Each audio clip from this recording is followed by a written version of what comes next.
I never believed in the stories they told. Tales of Jinn, creatures made of smokeless fire, able to live for centuries, shift into any form, and disappear like a gust of wind. Some say they dwell in the earth, some in the depths of the ocean, and others even soar through the skies with wings. I always thought it was just myth and superstition. I had never seen anything that defied the natural world. Even when a close relative of mine claimed to be tormented by one of these entities, I dismissed it as madness. But everything changed when I finally came face to face with the truth. That woman, my mother's younger sister, had lived in silent agony, raped and tormented by that unholy being for years. The terror in her eyes when she spoke of it chilled me to the bone, and it shattered every shred of disbelief I had held on to. She was the light of our family, the most loved of all 5 sisters. It wasn't because she was the youngest or the eldest, but there was something about her that drew people in. Her beauty was the kind you only see once in a lifetime. Honey-colored eyes that sparkled even in the dimmest light. Long, dark, straight hair that cascaded down her back like a waterfall, and a smile that made you feel safe. Even strangers who met her for the first time would stop and stare, stunned by how perfectly God had made her. She had everything: beauty, grace, and the love of her family. Zaitun's father, my grandfather, adored her beyond words. He gave her freedoms that were unusual for a typical Muslim family. She could do as she pleased and make her own choices. But despite her charm, she was picky when it came to marriage. She turned down every man who came to ask for her hand, waiting for someone who she believed was truly special. By the time she turned 25, her father began to worry. It wasn't easy for a woman to keep rejecting proposals without raising eyebrows, and so he finally chose a man for her, a handsome, tall man with a prestigious government job and an influential family. He wasn't as striking as Zaitun, but he was well respected, and his position promised a life of comfort and privilege. At first, she resisted, but when her father insisted, she couldn't bring herself to refuse. People were stunned when she agreed to the marriage, and the wedding was a grand affair. For those who envied her beauty and her luck, it was a bitter pill to swallow. Zaitun wasn't just beautiful, she was now married to a man who could give her everything. But as they say, even the brightest days can be followed by the darkest nights. After their wedding, her husband received a job transfer to a distant location. He told her that they would be moving to a grand house near the country's oldest and densest jungle, where the weather was always stormy. Zaitun loved the idea. She adored rain and lush greenery, imagining a peaceful life in the midst of nature. They packed their belongings and set off, excited for a fresh start. But none of us knew that this move would change her life forever. When they arrived, Zaitun wrote to my grandfather telling him how beautiful everything was. The house was enormous, with high ceilings and wide halls, the kind of place where every sound echoed as though the walls were keeping secrets. The garden outside was filled with blooming flowers, their vibrant colors hidden beneath the constant gray skies. There were servants everywhere, silent, efficient, and always watching. The cook made the most delicious meals she had ever tasted, and everything seemed perfect. For a moment, we all believed she had found true happiness, but on her second day in the house, something shifted. Zaitun woke up late, her husband already gone for work. The air inside the house was thick, almost suffocating, but she brushed it off. After breakfast, she decided to explore the garden her husband had been raving about. The moment she stepped outside, the scent of damp earth and blooming flowers greeted her, and for a while she felt at peace. But as she strolled barefoot on the soft grass, something gnawed at the edges of her mind. She couldn't shake the feeling that someone was watching her. She glanced around. Nothing. Only the trees swaying with the wind, their branches dancing like shadows in the gray light. She shook her head, trying to push away the unsettling feeling. Sitting on the old wooden swing, she let the rain wash over her, her long, wet hair clinging to her back. It was then that she felt it, someone's fingers brushing against her hair. A soft, gentle touch, as if someone was playing with her locks. She smiled, thinking it was her husband surprising her. But when she opened her eyes and turned around, no one was there. Her heart quickened. It wasn't fear, not yet, but a strange sensation, like she was being toyed with. For the third time that day, she felt the same presence. The hairs on the back of her neck stood on end, her breath quickened, and she finally realized this was no game. She hurried back inside, locking the door behind her. She tried to shake off the feeling, telling herself it was just her imagination, but her mind wouldn't rest. She asked one of the maids to stay with her until her husband returned, not daring to be alone. When her husband came back, she told him what happened. He laughed, holding her close, assuring her it was just nerves. "This place may seem strange, but it's harmless. There's nothing to worry about, Zaytun. The family before us lived here for 5 years, and they never had any problems." That night, her husband was different. He touched her, but his touch was rough, almost violent. It wasn't the loving embrace she had grown used to, and it left her feeling uneasy. She didn't say anything, but the next morning, the unease deepened. Her husband sat on the edge of the bed, tired and apologetic. "I'm sorry, Zaytun. I worked late in the study last night and ended up sleeping there." Zaytun stared at him, her blood running cold. She didn't understand. He had been with her last night, hadn't he? She had felt him next to her. When she asked him, he smiled gently, brushing it off as her imagination. But when a servant confirmed that he had indeed slept in the study, Zaytun's heart sank. How could that be? She remembered every detail, the way he had held her, the way he had spoken to her. Could her mind be playing tricks on her? As the days passed, Zaytun began to notice more. The servants whispered when they thought she wasn't listening, one even confiding in another that she had seen her husband asleep in the study the entire night, while Zaytun was supposedly with him. The other girl confessed that she had seen the man in Zaytun's room, staring at her with love. The pieces of the puzzle didn't fit, and it terrified her. Something was wrong, deeply wrong, but she couldn't understand what. The house that had seemed so grand and welcoming now felt like a prison. The air grew colder, the walls seemed to close in, and Zaytun found herself doubting everything, including her own mind. Zaytun wanted to tell her husband, but something inside her kept her silent. She didn't have the courage to confront him, though the incident disturbed her deeply. She had heard strange stories before, stories of things beyond human understanding, but she never imagined she would become one of those stories. The next evening, her husband came home from work looking exhausted. After dinner, he told her he needed to work late in the study again. Zaytun wasn't feeling well either, so she decided to go to bed early. She wasn't sure how long she had been asleep when she felt the mattress shift beside her. Her husband had finally come to bed. The familiar scent of him, warm and comforting, filled her senses. She smiled softly, her eyes still closed, and reached out to hug him. He kissed her, but when she told him to rest because of his early office shift, something in him changed.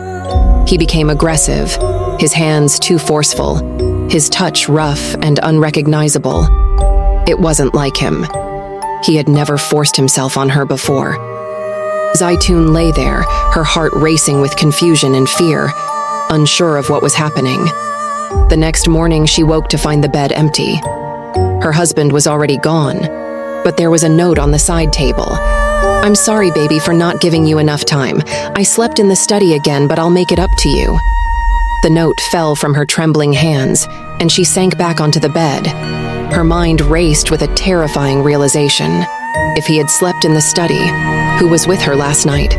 She couldn't breathe, her chest tightening with fear. Was someone else coming into her room pretending to be her husband? How could this be possible?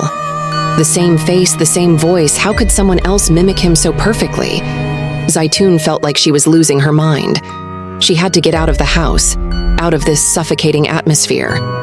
Without eating breakfast, she slipped into the garden, her thoughts spinning in circles. But the moment she stepped outside, the unsettling feeling returned. That same heavy presence, like a pair of invisible eyes, was watching her, following her every move. The feeling was unbearable, like cold fingers gripping her heart. Desperate for clarity, she decided to leave the house and take a walk outside the property. Maybe fresh air would help clear her head. The road that led to the jungle stretched out before her, lined with tall trees swaying in the wind. As she walked, she spotted a man. He was impossibly handsome, the kind of beauty that made you stop and stare. His features were flawless, almost unreal, like a dream she had once longed for before she was married. But something felt off. Despite his looks, Zaytun felt nothing. No attraction, no curiosity, just a deep, unsettling emptiness. She brushed past him, barely giving him a glance, her mind too clouded to care. He smiled at her, his eyes sharp and piercing, but she ignored him. She was here for peace, not small talk. The man let her walk away without a word, though she could feel his gaze burning into her back. After that day, everything about Zaytun's husband started to change. He became a man she no longer recognized. The loving husband who once treated her with tenderness now refused to eat with her, locking himself away in the study. He began to shout at the servants for no reason, his voice sharp and full of irritation. His temper flared at the slightest thing. The clatter of dishes, the sound of footsteps in the hall, the most minor of inconveniences. It was as if the man she had married was slowly disappearing, replaced by someone consumed with anger and frustration. Zaytun was heartbroken and confused. These sudden changes were unexplainable, and no matter how hard she tried to talk to him, he pushed her away. She reminded him of their previous conversation, suggesting they change bedrooms to make things easier, but he refused outright, insisting on sleeping in the study. And then, there were her dreams. Night after night, Zaytun found herself trapped in a terrifying world where the man from the woods haunted her. In her dreams, he wasn't just watching her. He was loving her, touching her in ways that made her skin crawl. It wasn't just a dream. It felt too real, like he was truly there with her. Each time she woke, she was drenched in sweat, her heart racing as the remnants of his touch lingered on her body. The dreams blurred the line between reality and nightmare, and the more they happened, the more her fear grew. One evening, after days of this strange behavior, her husband came home in a rare good mood. Zaytun, desperate to reach him, took the chance to sit beside him, speaking softly and lovingly as she tried to rekindle the connection they once had. For a moment, it seemed to work. He let his guard down, and for the first time in days, he opened up about what was really going on. "I don't know what's happening to me, Zaytun," he began, his voice heavy with fear and uncertainty. "Every time I try to come into the bedroom, something happens to me. My brain stops working, and I can't force myself to stay. It feels like I'm being pulled away, and if I try to push through it, I feel like I'll hurt you. I'm scared, Zaytun. I've seen things, felt things, like someone else is here with us." His hands trembled as he spoke, and Zaytun could see the fear in his eyes. He told her about the dreams he had been having, dreams where Zaytun, his own wife, was trying to kill him. He admitted that there was something dark in the house, something he couldn't explain, but he could feel its presence, lurking in the shadows, waiting for him. Zaytun's heart pounded in her chest. She wanted to tell him everything, to share her own fears and the nightmares that had plagued her, but instead, she reached out to comfort him. He was a good man, and in that moment, she wanted to show him that they could still face this together. But the second she embraced him, a powerful force threw him across the room like a rag doll. He crashed into the wall with a sickening thud, and Zaytun's scream echoed through the house, sending the servants rushing to the scene. As she ran to his side, her eyes filled with terror, she saw something that made her blood turn to ice. There, looming behind her husband, was a dark, grotesque shadow. It was massive, towering over them both, its twisted form barely visible in the dim light of the room. But its face was smiling. A hideous, malicious grin stretched across its features, and in that moment, Zaytun knew. This was no ordinary man or creature. This was something far worse. Her husband looked up at the shadow, his eyes wide with horror. Before he could say another word, he fainted from the shock and pain. The servants quickly carried him to the hospital, but the damage had already been done. When he regained consciousness, he refused to see Zaytun. The fear in his heart was too deep, too real, and in his terror, he abandoned her. Zaytun was left utterly alone, betrayed by the man who had once promised to love her forever. She couldn't blame him. She knew something terrible was happening, something neither of them could control. But the pain of his rejection tore at her soul. That night, as she sat in the empty house, her heart heavy with sadness and terror, the man from her nightmares appeared again. Only this time, it wasn't a dream. He stood at the foot of her bed, his presence more real than ever before. Zaytun screamed, but no one was there to help her. The house was empty, and the creature standing before her was not human. He smiled at her, his voice smooth and sinister as he whispered his threat. If she ever tried to leave this place, everyone in the house would die. His laugh was dark, filled with malice, and it echoed in her ears as her vision blurred, and she fainted from the overwhelming fear. The days that followed were a living nightmare. Zaytun could no longer deny what was happening to her. Each night the Jinn returned, his presence growing stronger, his power more overwhelming. He visited her, not as a man, but as something far worse, something that violated her in ways no one could imagine. She was powerless to stop him, unable to fight back against the entity that held her captive. Her husband, too frightened to stay, informed his family of what was happening. But it was too late. By then, the Jinn had already claimed Zaytun as his own. He tormented her nightly, leaving her weaker and more broken with each passing day. The servants fled the house in fear, leaving Zaytun alone to face the horror. It wasn't long before the Jinn forced himself upon her, and she was left with no choice but to endure the torment. The Jinn was not human, not bound by human emotions or desires. He was a creature of fire, a being of pure power, and Zaytun was just a woman, a helpless victim in his grasp. There was nothing romantic or kind about his actions. He was a force of evil, and she was his prisoner. When her husband's family arrived, they brought the most skilled Amil, hoping to rid Zaytun of the Jinn. But the creature was too powerful. He killed the Amil before their very eyes, warning them that if they interfered again, he would kill Zaytun's parents too. The family was paralyzed with fear, unable to save her. The once vibrant and beautiful Zaytun was now nothing but a shadow, a hollow shell of the woman she had been. Her torment became the talk of the town. The word spread quickly. Zaytun, the most loved and admired woman, was now a pitiful figure, trapped in a nightmare. Her once beautiful face was gaunt, her body wasting away, and her spirit shattered. The Jinn had taken everything from her. Finally, Zaytun was allowed to leave the house, but not without one last request. She asked for a large, empty room where no one would disturb her, a place where she could confine herself. Her father agreed, and they moved back home, though nothing could bring back the woman she once was. No Amil could defeat the Jinn, and Zaytun spent the rest of her days in that room, never speaking, never leaving. Her parents died within 2 years, their hearts broken by the endless suffering of their daughter. Zaytun lived in silence, a prisoner of the Jinn, and the only person who dared bring her food was her brother's wife. Sometimes, she would find Zaytun's belly swollen, as if pregnant, only for it to shrink days later. The cries of an infant could be heard, though no one dared to ask what was happening behind the door. Zaytun's life became a quiet routine, hidden behind the door of her room where no one dared to enter. Her brother's wife would leave food and clothes at the door, and Zaytun would silently take them inside without ever uttering a word. It had been years since she had spoken to anyone. Her world had shrunk to the confines of that room, and the house around her seemed almost to forget she was there.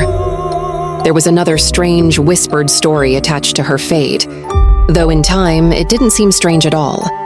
The Jinn who had tormented her continued to do so, night after night, and Zaytun had long since given up fighting him. She had accepted her fate, the horror of it becoming her reality. Her brother's wife had seen her many times, usually when Zaytun opened the door to take the food or clothes. Sometimes she looked like a normal woman, hollowed out by life, her once stunning beauty now a distant memory. But other times she would appear with a swollen belly as if pregnant. Her brother's wife noticed it more than once, how Zaytun's belly would grow over time, only to return to normal after a while. There were days when faint, haunting cries could be heard from behind the door, the cries of a baby, but no one ever asked questions. No one dared. Whatever was happening to Zaytun was far beyond human understanding. I had heard all these stories growing up, mostly from my uncle's wife, and I always thought she was exaggerating. How could such things be possible? It all seemed too far-fetched, too horrific to be real.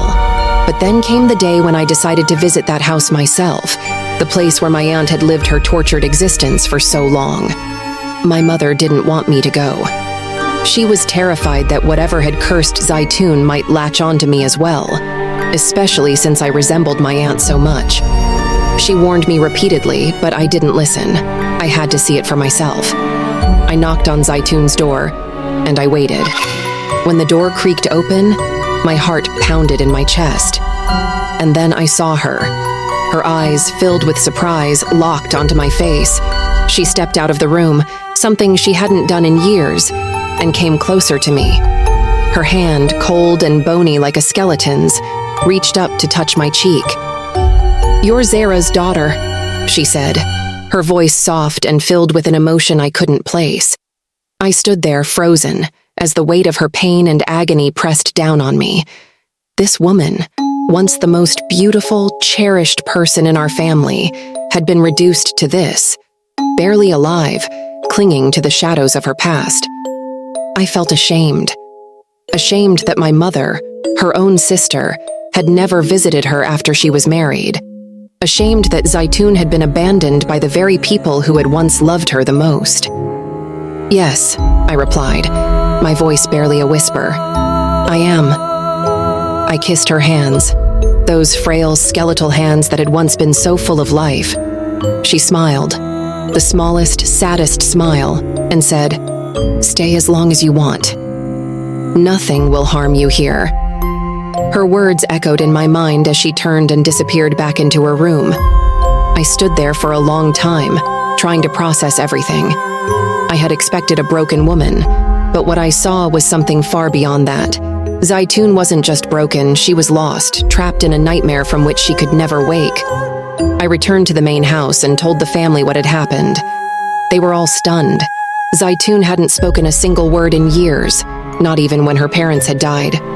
She had come out of her room briefly to shed a few tears for them, then disappeared back into her solitary world.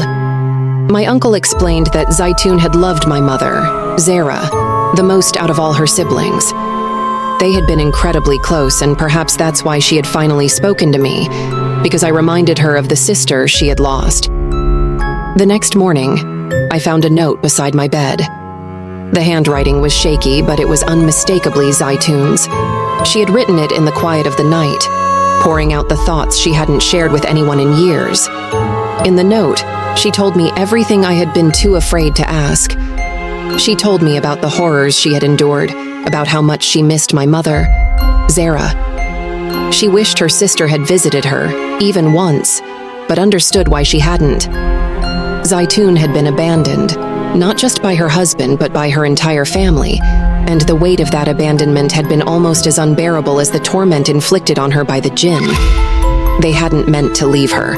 They hadn't wanted to abandon her. But fear is a powerful thing, and in the face of such unimaginable terror, they had chosen to protect themselves. Perhaps they feared the Jinn would come after them too. Perhaps they simply couldn't bear to see what had become of Zaytun. Whatever the reasons, she had been left to suffer alone, forgotten by the world until her last breath.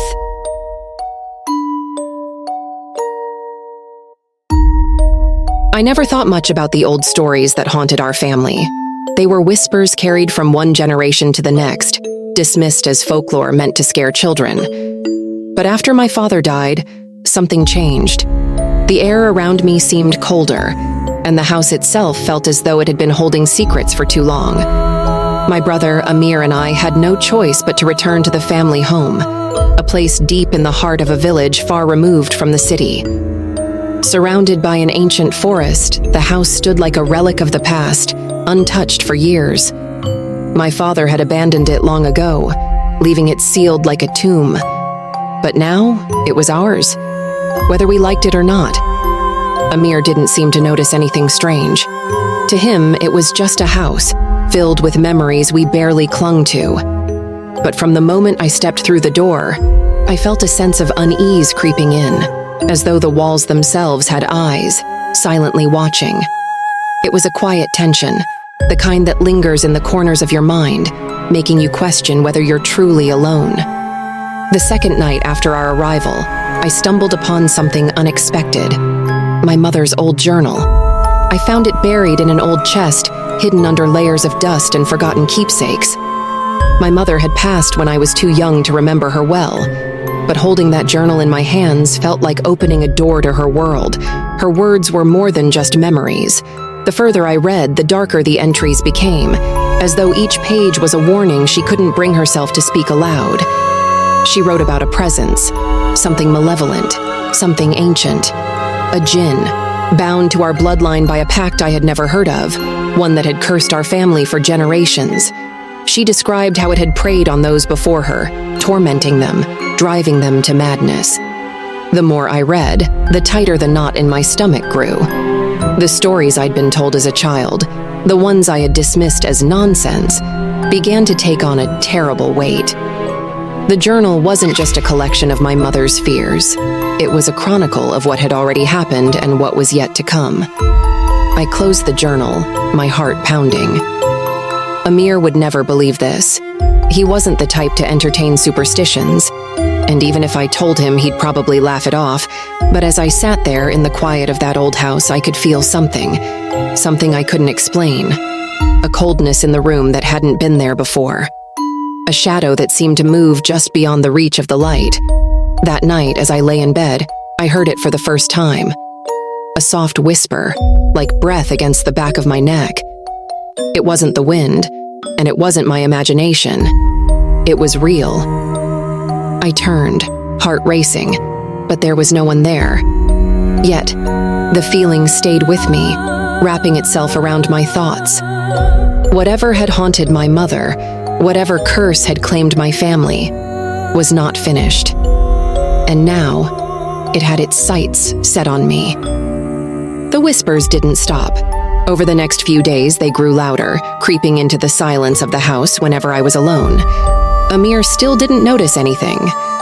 He spent his time tending to the repairs around the house, making small talk with the villagers who came by to offer condolences.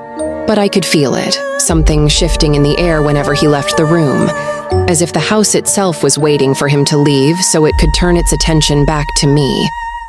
It was on the fourth night that the dreams began. At first, they were strange but harmless. Walking through the forest near our house, the trees swaying gently, the moon casting an eerie glow on the path ahead. But there was always something just out of sight, a figure in the shadows watching. I'd wake up in a cold sweat, my heart pounding, but I would tell myself it was nothing more than a dream. That night, though, the dream was different. It felt too real. I was walking through the same forest, but this time the trees seemed darker, their branches gnarled and twisted, reaching out like claws. The air was thick, suffocating, and the path beneath my feet crunched as though I was walking over brittle bones. My footsteps felt heavy, like something was pulling me deeper into the woods, and no matter how hard I tried, I couldn't stop moving forward. The figure appeared again, standing at the edge of the path, half hidden by the shadows. It was tall, impossibly tall, with long, distorted limbs that didn't seem quite human. I froze, my breath catching in my throat, but my legs wouldn't move. I was rooted to the spot as the figure began to approach, its steps slow, deliberate like it had all the time in the world. I wanted to scream, but no sound came out. The closer it came, the more my body refused to respond. And then, it was right in front of me. I couldn't see its face, just the outline of its form, and yet I could feel its eyes, cold, piercing, watching me with an intensity that made my skin crawl. Then it reached out. I woke with a gasp, my hands trembling as I grabbed at my arms, half expecting to find marks where it had touched me. But there was nothing. Just the lingering dread of the dream, as if the figure had followed me out of sleep and into the waking world. I glanced at the clock. It was nearly dawn, the pale light of the morning just beginning to creep in through the window. I wanted to shake it off, to believe it was just a dream, but the heaviness in my chest remained, like a warning I couldn't ignore. The next day, as Amir and I ate breakfast in the kitchen, I tried to bring it up casually. "Do you think there's something strange about the house?" Amir looked up from his plate, raising an eyebrow. "Strange? You mean besides the fact that it's falling apart?" I smiled weakly, but the unease was still there, gnawing at me. "I mean, do you feel anything off?" He shrugged, pushing his food around his plate.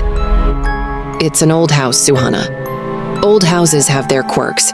You're probably just not used to it yet." I wanted to believe him. I wanted to brush it off as my imagination. But that night, the dream returned. This time, the figure was closer. And when I woke, there was something different. I felt an ache in my arm, a dull, throbbing pain, and when I pulled back my sleeve, there were marks. Thin scratches, barely visible, but undeniably real. My mind raced, trying to make sense of it. Had I scratched myself in my sleep? Or was the dream more than just a dream? I didn't dare tell Amir. He'd laugh, call me paranoid. But I knew what I had felt. The figure was real, and it was getting closer. A few more nights passed and the dreams continued. They became darker, more vivid, and the figure was always there, closer each time, its shadow stretching out like it wanted to pull me into its world. I began waking with more scratches, faint but real, as if the line between dream and reality was starting to blur. I didn't want to admit it, but I knew I needed help. There was something happening in that house, something Amir wouldn't understand. That's when Asim, our distant uncle, arrived unexpectedly. He came for the usual reasons, to offer condolences, to help with the arrangements. But there was something in his eyes, a heaviness that mirrored my own fears. Asim was different from the rest of the family. He wasn't a man who brushed things aside as superstition. He had lived through more than any of us, traveling to places where the lines between this world and the next were far thinner. When he sat with Amir and me that evening, I saw the flicker of concern in his eyes as he looked around the house, as if he could sense what I was feeling. That night, after dinner when Amir had gone to bed, Asim pulled me aside. "I've been meaning to speak to you, Suhana," he said, his voice low. "I know things aren't right here." I stared at him, the words I'd been trying to suppress suddenly bubbling to the surface. "You feel it too?" Asim sighed, nodding slowly. "This house has a history. Your mother, she wasn't the first." His words sent a chill down my spine.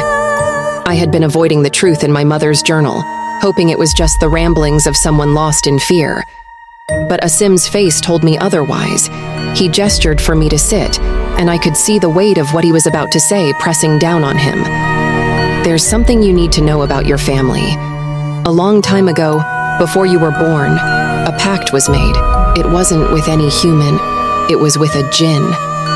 The blood drained from my face. I had read about jinns in the journal, but hearing it from Asim's mouth made it feel all too real. "What kind of pact?" Asim leaned forward, his eyes dark. "Our ancestors, they weren't just ordinary people. They were desperate. They made a bargain with the jinn to protect the family, to bring prosperity. But that kind of protection comes at a cost. They thought they could control it, that they could keep the jinn bound to their will. But you can't control something like that." He paused, his gaze shifting to the shadows flickering in the corners of the room. "When they tried to break free of the pact, the jinn turned on them. It's been haunting the family ever since. It takes what it wants, Suhana, and it's never satisfied." I sat there speechless, my mind spinning as I tried to make sense of it all. "But why now? Why us?"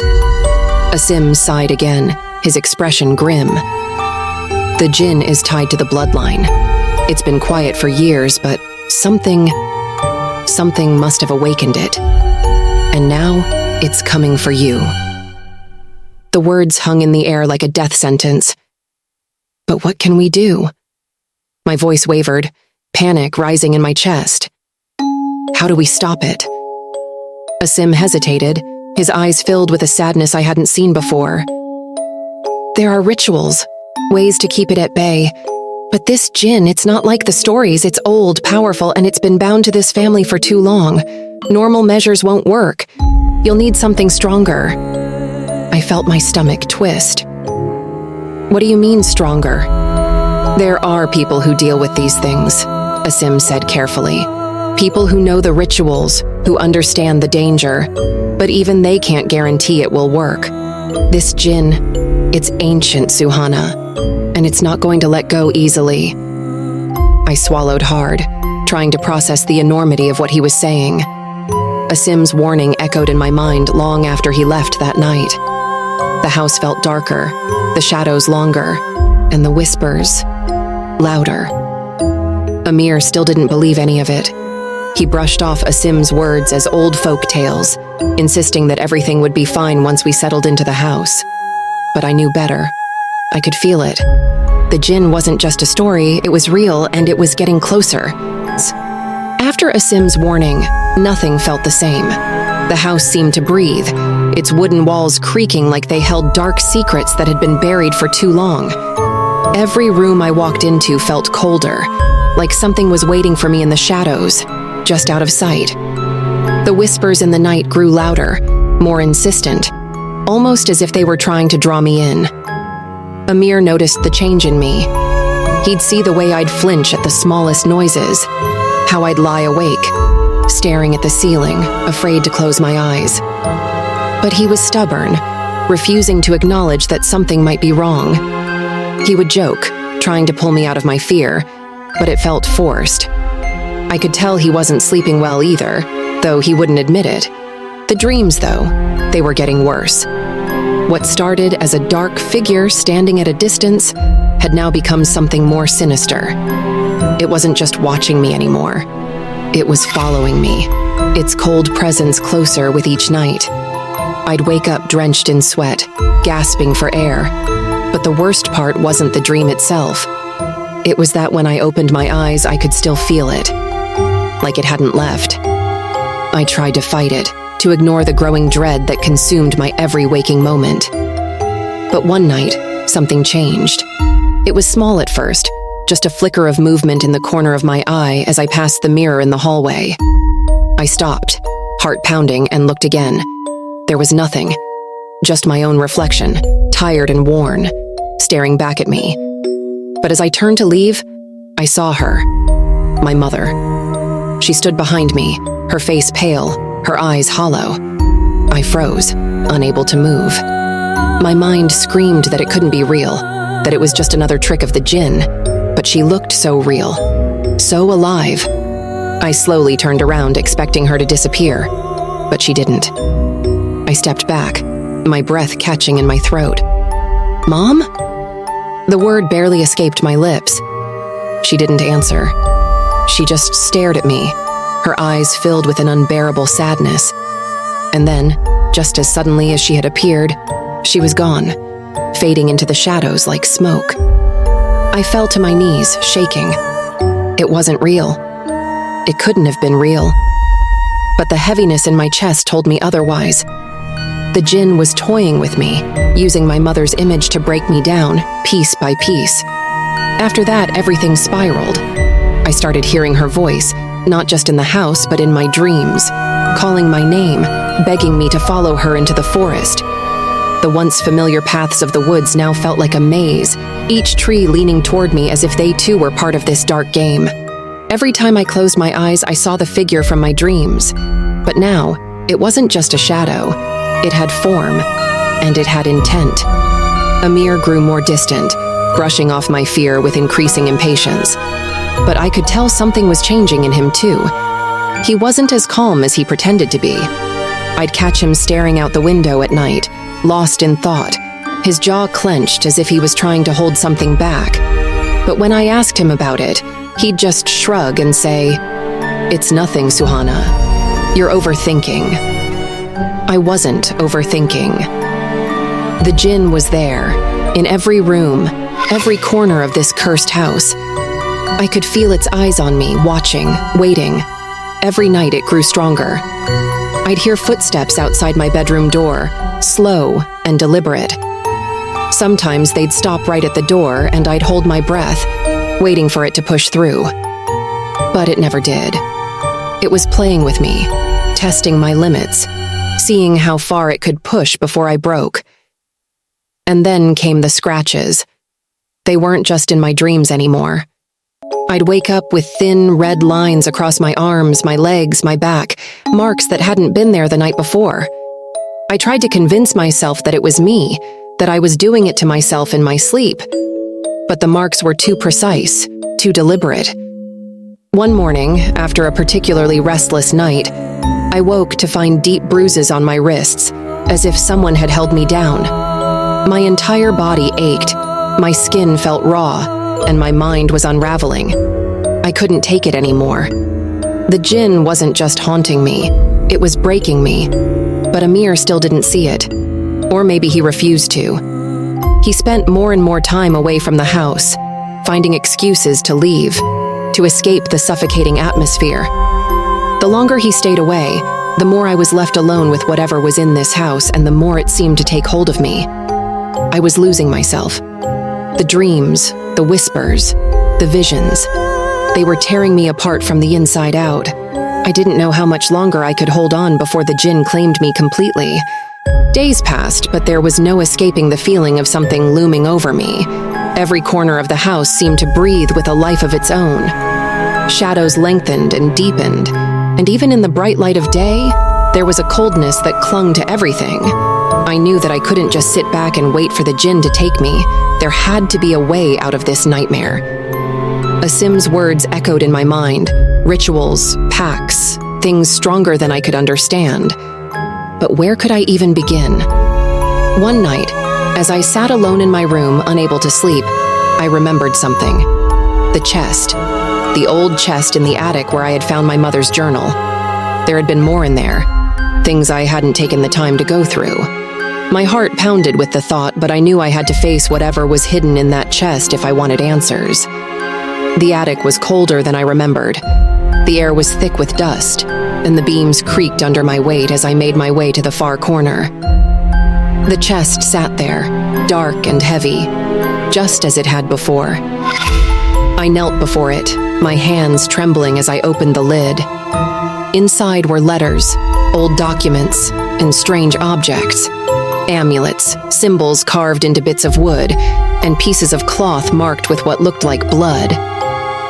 I sifted through them, my mind racing as I tried to make sense of it all. It felt like the remnants of a forgotten ritual, pieces of a puzzle that had been left unfinished. And then I found it.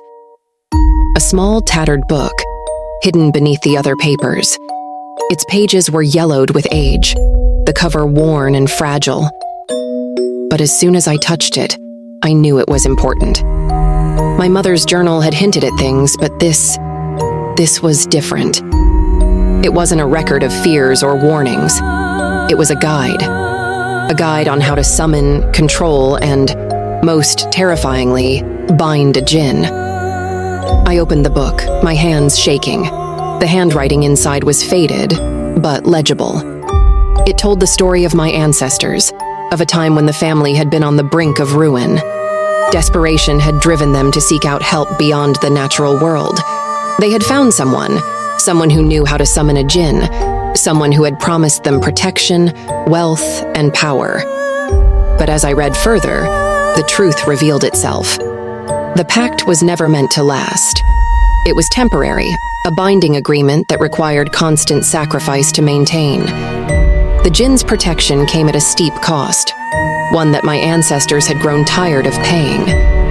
They tried to break free, to sever the bond, but the Jinn had turned on them. There were details about the Jinn itself, how it could take on different forms, how it could manipulate the minds of those it haunted.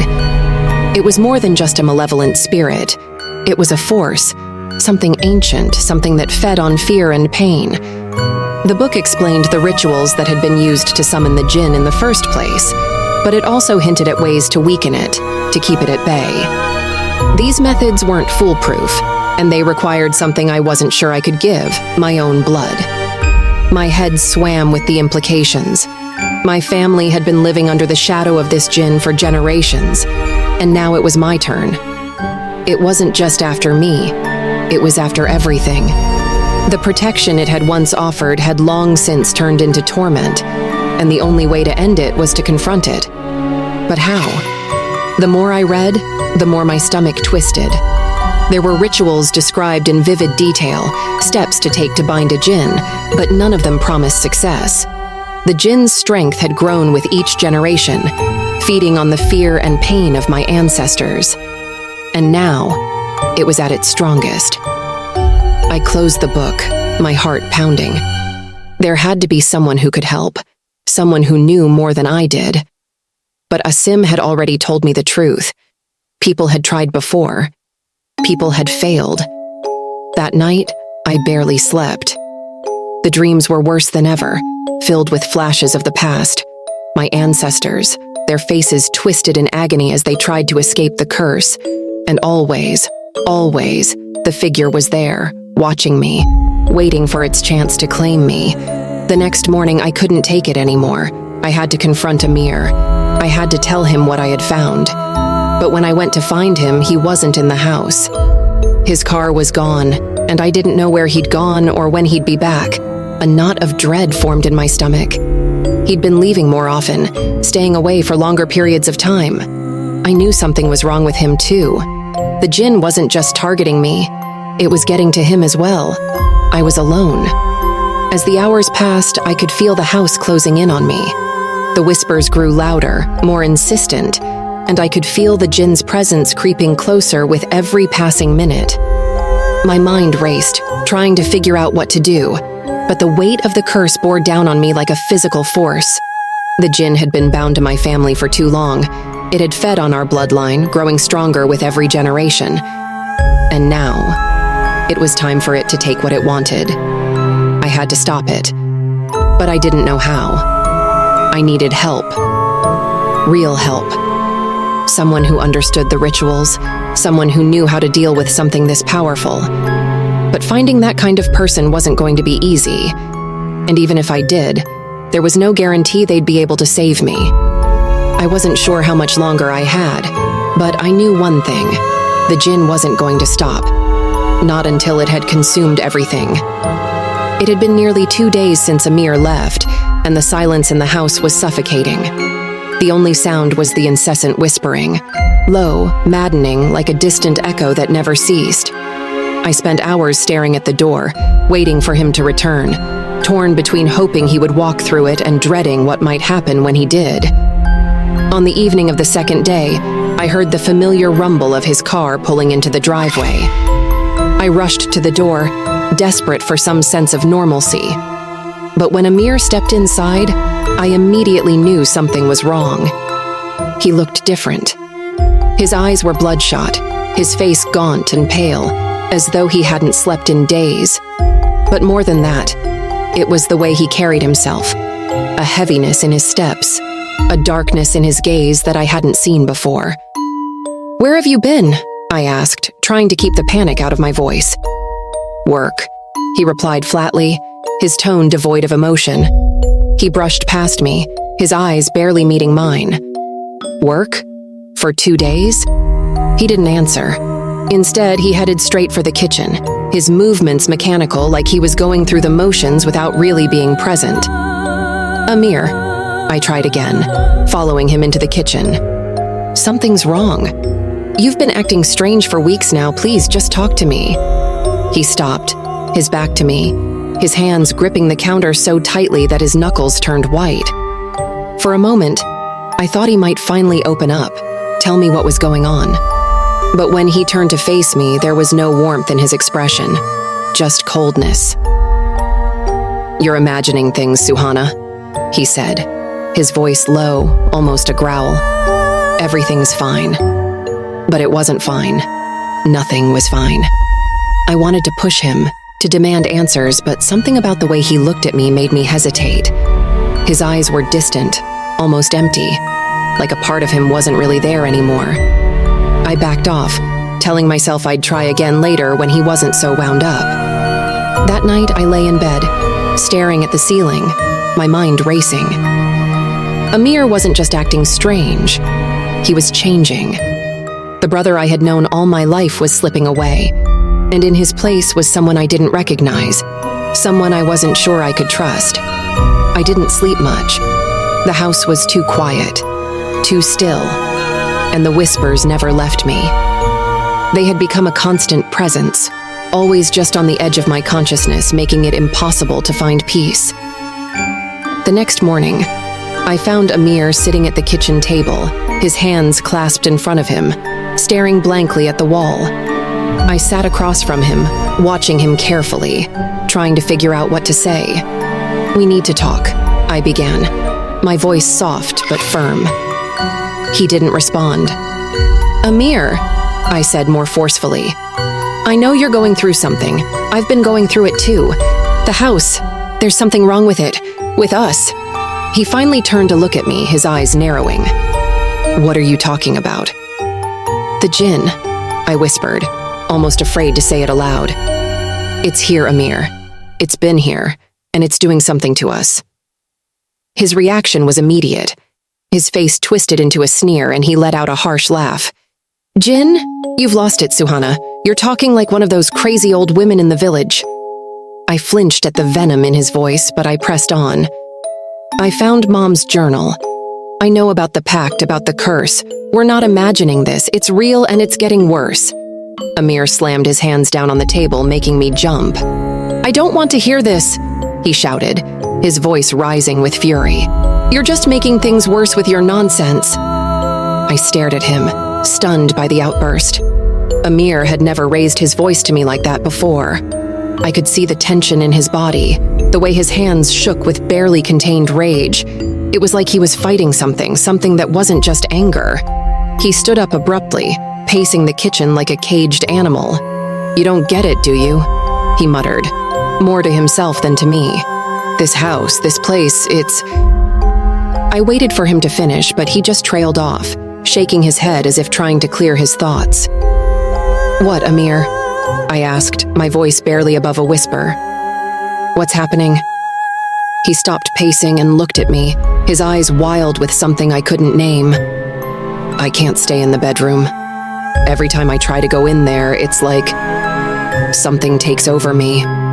My mind just stops. I feel like I'm not myself, like I'll hurt you, like I'll hurt anyone in this house." His words sent a chill down my spine. I had suspected something was wrong, but hearing it from him, hearing the fear in his voice, made it all too real. He ran a hand through his hair, his face pale. "I've seen things, Suhana. In my dreams, in this house. Things I can't explain. It's like I'm not alone in my own head anymore. Like someone else is controlling me." I swallowed hard, my heart pounding in my chest. "It's the Jinn, Amir. It's trying to take us. We need to do something. We can't stay here." He shook his head, his expression filled with frustration. "And go where?" "It's not just the house, Suhana. It's us. It's inside us." The words hung in the air like a death sentence. I wanted to tell him everything, about the book, about what I had learned, but before I could speak, he collapsed onto the chair, burying his face in his hands. "I don't know what to do," he whispered, his voice trembling. "I'm scared, Suhana. I'm scared of what I might do. I don't want to hurt you."